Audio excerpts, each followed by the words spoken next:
Hi மக்களே, நான் உங்கள் பக்ருதீன் பாய்.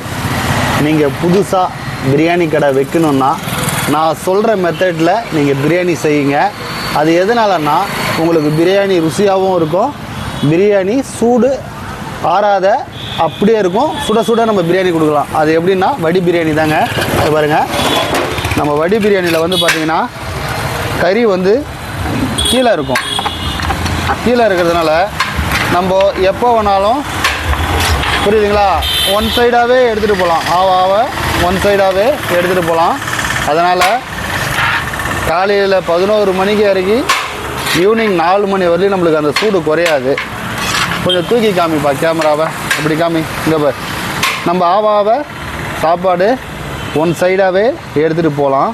இப்போ ஒன்றாக்கும் போது என்ன ஆகுனா, ஹோட்டலுக்கு கறியை நம்ம தேடணும் அங்கேயும் இங்கேயும், அதனால் சாப்பாடு உடஞ்சிரும். இதுன்னா கறி அடியில் இருக்கும், நம்ம சாப்பாடு கறியை வந்து அழகாக ஒரு ஓரமாக எடுத்துகிட்டே போகலாம். அதனால் நீங்கள் வடி பிரியாணியை ட்ரை பண்ணுங்கள்.